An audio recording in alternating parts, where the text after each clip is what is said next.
सुमन और गायत्री दोनों ही अपने घर में काफी ज्यादा उदास बैठी होती। माँ जी, अब हमारा क्या होगा? इनकी दवाई भी खत्म हो रही है, घर में पैसे भी नहीं हैं, हमारे पास कोई नौकरी भी नहीं है, तो अब हमारा घर कैसे चलेगा?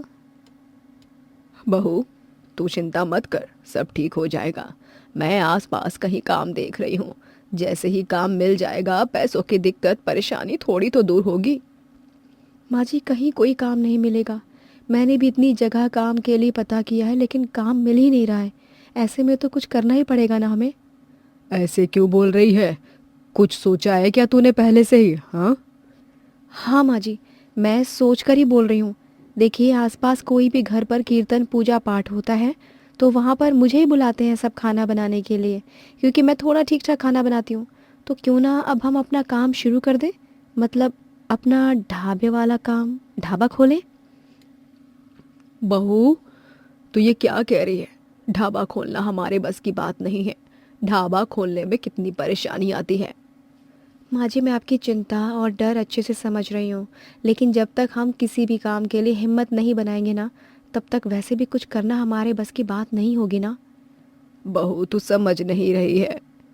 दोनों सास बहू बात कर रहे होते हैं, तभी सुमन का बेटा सोनू रोते हुए आता है।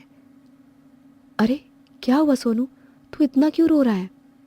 माँ, मुझे मैडम ने स्कूल आने से मना कर दिया। कहने लगे जब तक फीस नहीं देंगे स्कूल की, तब तक स्कूल आने की कोई ज़रूरत नहीं है। माँ, मेरी फीस अब तक क्यों नहीं दी गई है माँ?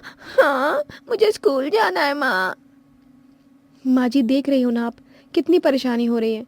सोनू बेटा, तू चुप हो जा और अब जा ना, कपड़े बदल ले। बहू, तू ठीक कह रही है। फिर अगर तुझे यही सही लग रहा है ढाबा खोलना, तो मैं भी तेरे साथ हूँ। घर की परेशानियों के लिए हमें कुछ ना कुछ तो करना ही पड़ेगा ना। दोनों सास बहू अब ढाबा खोलने की तैयारी में लग जाते हैं। बहू, हमने ढाबा खोलने की तो सोच ली है, लेकिन हमारे पास तो पैसे हैं ही नहीं। हम ढाबा खोलेंगे कैसे?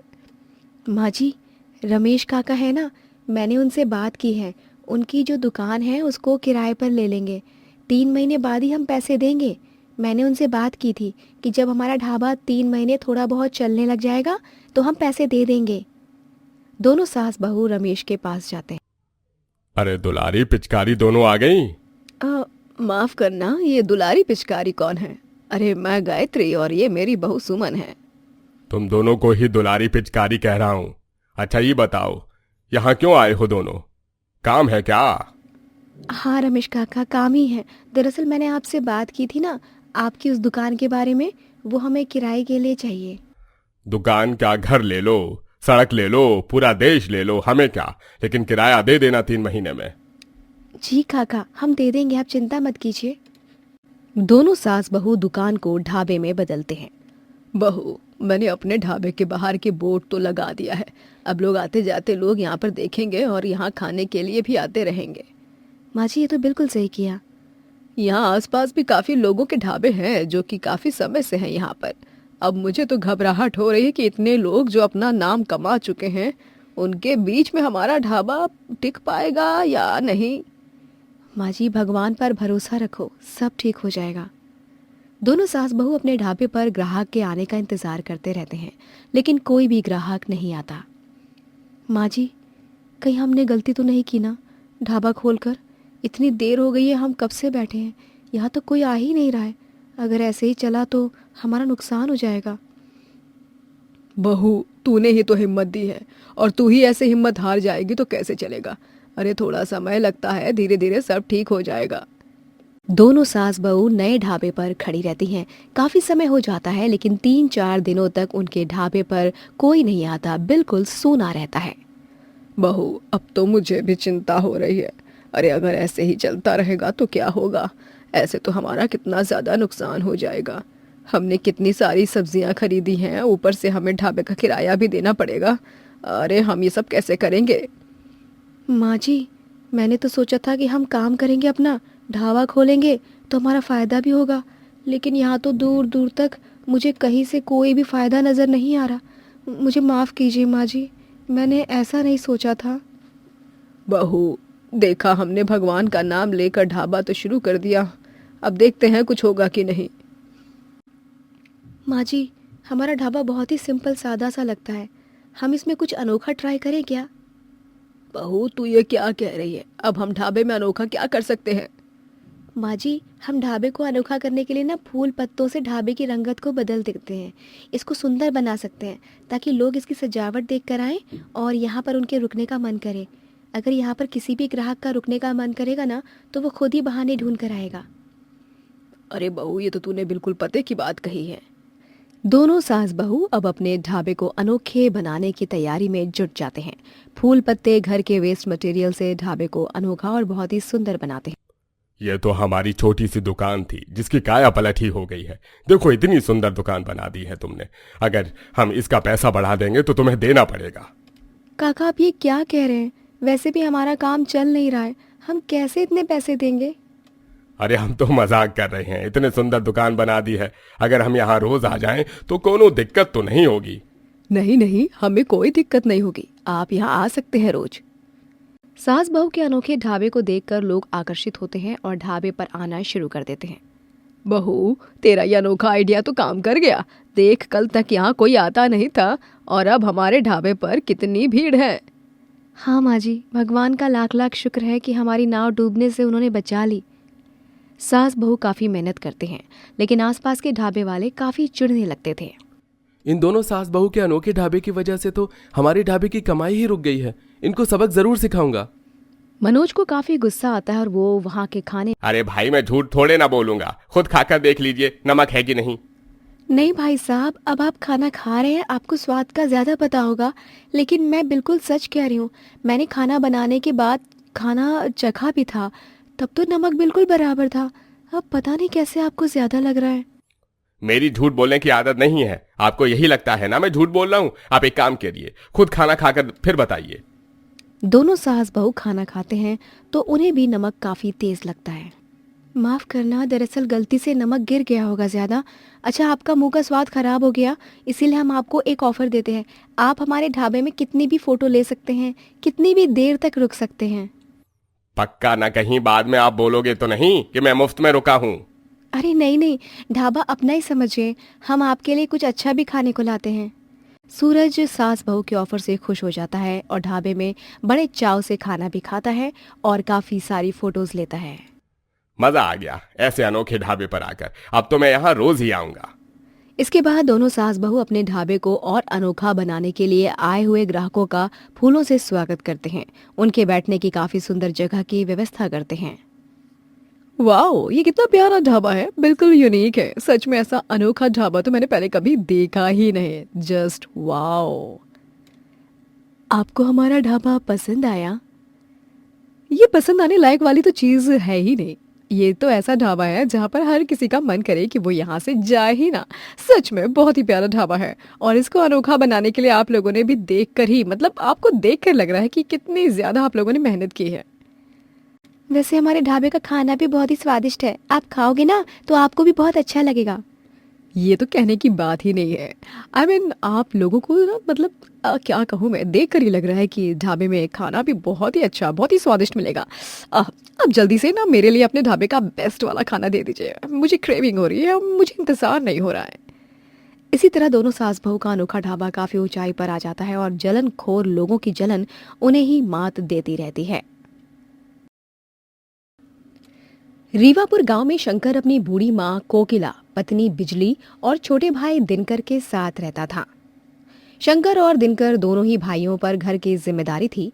पिता का एक बीमारी में निधन हो चुका था, जिस वजह से घर का सारा कार्य शंकर के कंधे पर आ चुका था। शंकर ट्रक चलाता तो वही दिनकर उस ट्रक में सामान लादने और उतारने का काम करता था। अरे रुकिए, मैं खाना पैक कर देती हूँ। कोई फायदा नहीं भाभी, सफर 2 दिन का है और जैसे भी करके हमें खाना बाहर ही खाना होगा। अरे तेरी भाभी कह रही है तो खाना खा ले।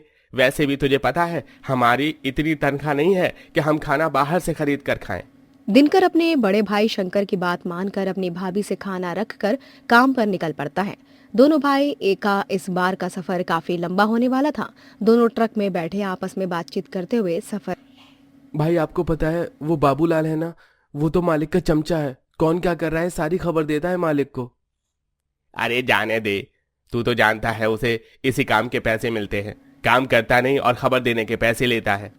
दोनों भाई बातें करते हुए इस लंबे रास्ते को काट रहे थे। सुबह से शाम और शाम से रात हो चुकी थी। अब शंकर को भूख लगती है। छोटे यहीं साइड में ट्रक रोककर खाना खा लेते हैं, फिर आगे का सफर पूरा करेंगे। सुबह तक तो ट्रक चलने ही होगी। हाँ भैया बिल्कुल, भूख तो मुझे भी लगी है। तो देर किस बात की है, खाना लगा। दिनकर खाने से पहले ही परमाणु बम की गोले छोड़ रहा है। बिल्कुल नहीं भैया, पेट में अन्न का एक दाना नहीं है और आप कह रहे हो कि मैं थोप के गोले छोड़ रहा हूँ। सत्यानाश, खाना खराब हो गया, हमें पहले ही खा लेना चाहिए था। भैया अब हमें किसी ढाबे पर रुकना होगा, वहीं पेट पूजा करके आगे बढ़ेंगे, वरना मुझसे तो ये रात भी काटनी मुश्किल है। अब शंकर और दिनकर आगे बढ़ते हैं और एक ढाबे पर ट्रक रोक कर खाना खाते हैं। खाना खाने के बाद जब खाने का बिल आता है तो शंकर घबरा जाता है। भूख के आगे दिमाग ही काम नहीं कर रहा था, इतना बिल बन गया। कितना बिल बना है भैया, ज्यादा है क्या? अरे हमारी जितनी तनख्वाह है उतने में एक प्लेट खाना भी महंगा है। खैर, भूख के आगे क्या ही कर सकते थे। शंकर और दिनकर अब खाने का बिल चुकाकर आगे बढ़ते हैं, लेकिन शंकर के दिमाग में एक ही बात दौड़ रही थी। वो ये कि उसने ढाबे पर पूरे 300 रुपए का खाना तो खा लिया, लेकिन महीने भर का खर्चा चल पाना अब उनके लिए मुश्किल था।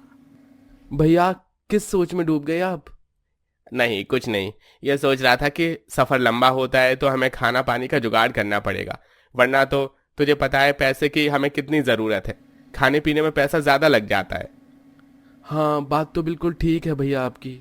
अब दोनों भाई जब सफर तय करके घर आते हैं तो इस बारे में अपनी माँ कोकिला और पत्नी बिजली से जिक्र करते हैं। तो कोकिला कहती है, अरे तुम दोनों कितने मूर्ख हो। दिनकर को कितना अच्छा खाना बनाना आता है। पहले वो ढाबे पर ही तो काम करता था और तू ट्रक में ही खाना बना ले, तो इसमें कोई नुकसान है? क्या बात है माँ, क्या दिमाग पाया है, ऐसा ही करना पड़ेगा। अगले दिन दोनों भाई ट्रक के मालिक से आज ट्रक कहाँ की सवारी तय करेगी ये पूछने जाते हैं। तो वहाँ उन्हें बाबूलाल मिल जाता है। अरे क्या बात है, आजकल दोनों भाई बहुत ही काम काज करत हो। हाँ, कहा बाबूलाल भैया, काम न करी तो पेट भर जाई। अरे बिल्कुल ना, जोन काम तू लोग कर रहे हो उस पर फोकस रहो। अरे बाबूलाल भैया, वो फोकस होता है। शंकर और दिनकर अब अगले सामान की डिलीवरी के लिए निकल जाते हैं, लेकिन इस बार दिनकर ट्रक में ही अपने और अपने भाई के लिए गर्मा गर्म रोटी और सब्जी बनाता है, जिसे दोनों भाई खुशी खुशी खाते हैं। माँ ने तो सचमुच हमारी चिंता ही दूर कर दी। गर्मा गर्म खाना भी मिल रहा है और किसी चीज की चिंता भी नहीं। उस दिन के बाद से ट्रक में ही खाना बनने लग जाता है। एक रोज दिनकर खाना बनाकर तैयार कर लेता है, तभी शंकर एक सुनसान जगह पर खाना खाने के लिए ट्रक रोकता है। खाने की खुशबू तो अच्छी आ रही है। दिनकर और शंकर जैसे ही खाना खाने के लिए पहला निवाला तोड़ने वाले होते हैं, तभी वहाँ एक औरत और आदमी अपनी गाड़ी से रुकते हैं। भाई साहब सुनिए जरा, यहाँ आसपास कहीं खाने का ढाबा है क्या? सुबह से भटक रहे हैं लेकिन खाने के लिए हमें अभी तक कुछ मिला ही नहीं है। अरे आपके ट्रक से खाने की खुशबू तो अच्छी आ रही है। अगर आपके पास थोड़ा भी खाना हो तो मेहरबानी करके हमें खाने को दे दीजिए। अरे भाई साहब, बहन जी, आप ऊपर आइए और भरपेट करके खाना खाइए। मेरे छोटे भाई ने ये खाना बनाया है। अब वो आदमी और औरत भर पेट खाना खाते हैं और खाने की तारीफ भी करते हैं, लेकिन जाते जाते आदमी शंकर को मुट्ठी में पैसे पकड़ा देता है। भाई साहब, आप तो मुझे शर्मिंदा कर रहे हैं, इसकी जरूरत नहीं। इसे शगुन समझकर रख लो। तुमने जो उपकार किया है ना, उसके बदले ये कुछ भी नहीं है। और हाँ, ट्रक का ये ढाबा मुझे तो बहुत पसंद आया। उन दोनों के चले जाने के बाद शंकर जब उनका दिया पैसा देखता है तो वो पैसा शंकर की तनख्वाह से 2 गुना पैसा था। भैया इन्होंने तो काफी ज्यादा पैसा दे दिया हमें।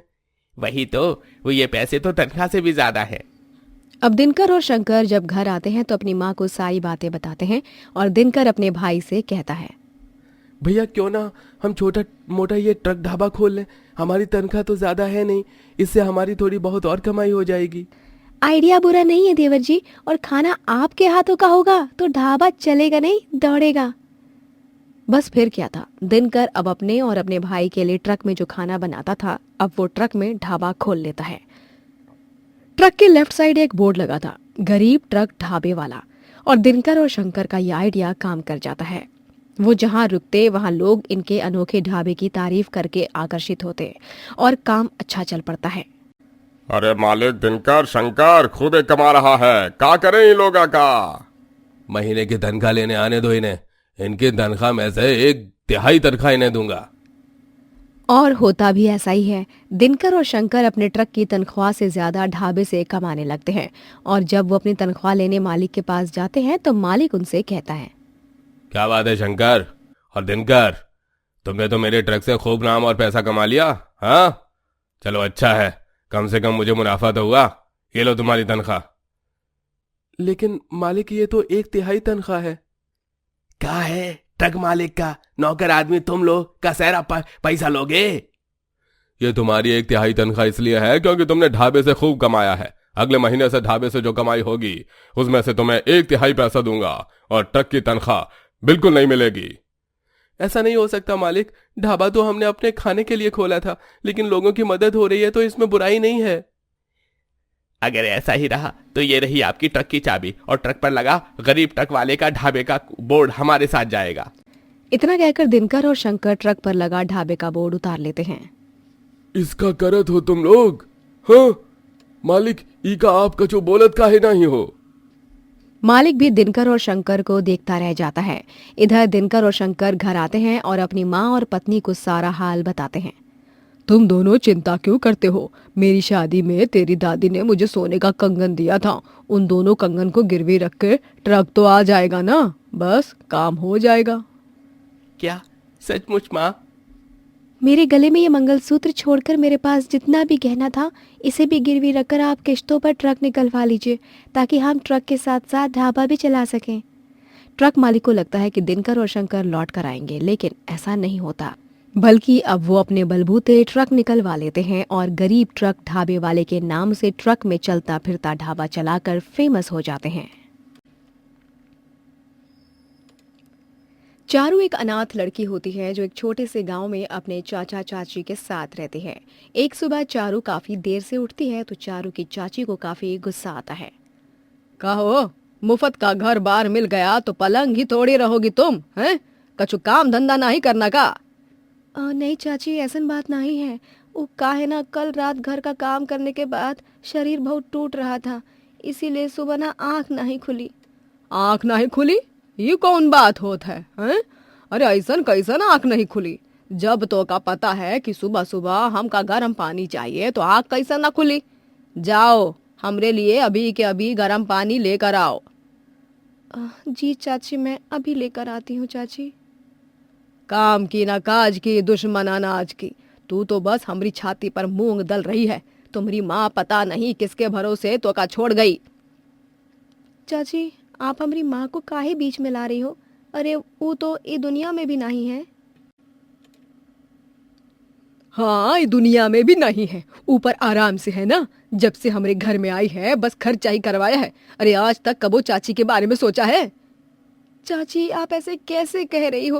अरे हम तो आप दोनों के बारे में ही सोचे थे। आप दोनों ही जो हो जिन्होंने हमें पाल पोस कर बड़ा किया है। और कौन है? और फिर भी हमको ही ठेंगा मिला। चल जा यहाँ से, पानी लेकर आ। सुनीता ऐसे ही अक्सर चारू को काफी कोसती रहती है, उसे ही घर के सभी काम करवाती है। ऐसे ही काफी ज्यादा धूप और गर्मी का मौसम भी था, घर में भी सबको पसीने आ रहे होते हैं। सुनीता गुस्से में चारू के पास जाती है। ई का है? अब तक खाना काहे नहीं बना है, हैं? चाची जी, गैस खत्म हो गई है और गांव में सिलेंडर आने में काफी समय लगता है, लेकिन जैसे ही सिलेंडर आता है हम खाना बना देंगे तुरंत, वो भी आपकी पसंद का। अच्छा जी, तो तुम्हारा मतलब ही है कि जब तक सिलेंडर नहीं आएगा तब तक हम भूखे पेट रहिबे? चाची, अब आप ही बताइए, हम कहाँ कर सकते हैं? सिलेंडर ना ही है तो अब कैसे खाना बनिए? अरे सिलेंडर ही नहीं है ना, ये वो कौन सी बड़ी बात हो गई है? तुम्हारे हाथ पैर तो सही सलामत है ना? अरे बाहर आंगन में चूल्हा है तो वहां जाकर खाना बना। क्या?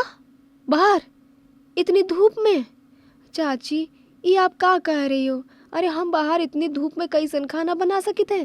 थोड़ा तो हमरे बारे में भी सोचिए ना, आंगन में सीधा धूप आती है। तो क्या हुआ? तुम कोई मोमबत्ती हो जो पिघल जाओगी? हैं? यहाँ हम भूख रहे हैं, हम भूखों मर रहे हैं और तुमको वो बर्दाश्त हो रहा है, लेकिन बाहर धूप में खाना बनाना नहीं है तुमका। अरे जाओ जल्दी से हमरे लिए खाना बनाओ, हमका कुछ नहीं पता। चाची, तुमको हमारी बात समझ नहीं आएगा? बताओ, अब की बार और अच्छे से समझा देंगे ताकि कुछ समझने लायक बचोगी ही नहीं। चारू कड़ी धूप में चूल्हे पर खाना बनाने लगती है। हे प्रभु, तनिक धूप को हमरे कपार से हटा दो। इतनी तेज धूप लग रही है, पसीने से तीसरी बार नहा लिया हमने। तनिक हमरे बारे में भी तो सोचो ना, काहे हमार कपार और कलेजा जला रहे हो। अपने घर में आराम से पंखे के नीचे बैठी सुनीता को चारू से ऐसी बात नहीं करनी चाहिए थी, और चारू ऐसे परेशानी में देखकर उसको काफी मजा आ रहा था। अब आया ना मजा, बहुत जुबान चलने लग गई थी कैंची की तरह। ये 2 कौड़ी की अनाथ लड़की की, हाँ, हमरे आगे बोल रही थी लपर लपर। अब धूप में खाना बनाए, मजा आएगा। सुनीता, तुम ये बहुत गलत कर रही हो। अरे चारू बच्ची है, तुमको का मजा आता है उसको इतना परेशान करके? और नहीं तो का। अरे जब तक वो परेशान नहीं होत है, जब तक हमारे हलक से अन्न का निवाला नहीं उतरता है। और ये बात जान लो, अगर तुमको ज्यादा भतीजी का मोह हो रहा है ना, तो पहले उसकी टांगे तोड़ेंगे और बाद में आपको समझाएंगे कि हम आपकी घर वाली हैं, समझे? सुनीता के अत्याचार से चारू काफी ज्यादा परेशान होने लग रही थी। आज रात तुमको सोना नहीं है, क्या समझी? आज रात तुमको सोना नहीं है। आज तुम सारे गेहूं साफ करोगी। हमरे कपार पर चढ़ने लगी थी ना, चलो अब काम पर लग जाओ। सुनीता की बात सुनकर चारू को काफी दुख होता है। अब बस बहुत हो गया हमारी चाची का। हमारी चुप्पी का वो बहुत फायदा उठा रही है। अब हम ये सब और बर्दाश्त नहीं कर सके थे।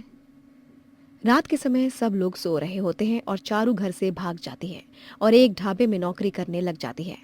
अरे वाह, तुम तो बहुत ही अच्छा खाना बनाती हो। हमारे ग्राहक को तुम्हारे हाथ का खाना बहुत अच्छा लग रहा है। धन्यवाद मालिक, हमको बहुत अच्छा लगा कि ग्राहक को हमारा बनाया हुआ खाना पसंद आ रहा है। अच्छा मालिक, 1 महीने से ऊपर हो गया है, अब तक आपने हमारी तनख्वाह नहीं दी। अरे थोड़ी तारीफ क्या कर दी हमने तुम्हारी, तुम तो हमरे ही सिर पर चढ़ने लग गई। काम करो, तनख्वाह जब मिलनी होगी मिल जाएगी। काफी समय निकल जाता है और अब तक अजीत ने चारू के पैसे नहीं दिए होते हैं। मालिक, अब आपका बहुत हो रहा है। अरे आपका हमसे ऐसे ही मुफ्त में खाना बनवाते रहोगे? हमको हमारी तनख्वाह दे दीजिए।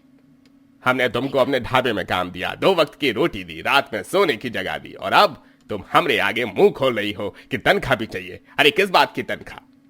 मालिक, हमारी शुरू में ही बात हो गई थी। हमने कहा था ना कि तनख्वाह कम दे दीजिएगा, लेकिन हमको रहने की जगह और 2 वक्त का खाना दे दीजिएगा, और आपने भी हाँ किया था ना, तो अब काहे मना कर रहे हैं? देखिए, हम पहले ही बहुत मुसीबत में हैं, आप हमारे साथ ऐसा मत कीजिए। तुमको किस बात का इतना घमंड है? अरे खाना ही अच्छा बनाती हो, तुम्हें जैसे और 4 बावर्ची मिल जाएंगे। एक तो तुम्हें हताश परेशान सोचकर हमने तुम्हारी मदद की, और अब तुम ही हमरे आगे ऊंची आवाज में बात कर रही हो। जाओ, कोई तनख्वाह नहीं मिलेगी अब, और अब तुम यहाँ काम भी नहीं करोगी।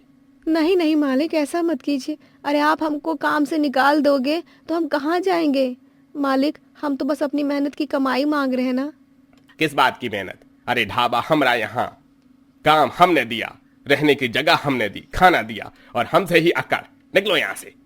अजीत चारू को ढाबे से निकालने लगता है। तभी वहाँ रोहन नाम का लड़का आता है। ये सब क्या हो रहा है? आप तो यहाँ हर रोज खाना खाने आते हैं ना?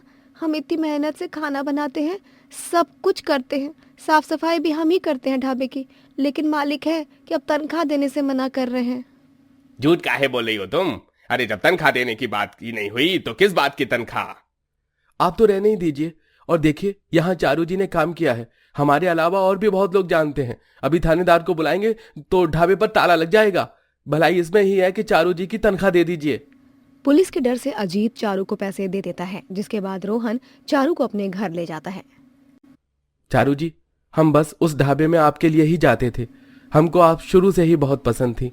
आप हमसे शादी करना चाहती हैं? क्या कह रहे हो आप? हम बिल्कुल सच कह रहे हैं। हमने आपको बहुत पसंद करते हैं, शादी भी करना चाहते हैं। क्या आप हमसे शादी करोगी?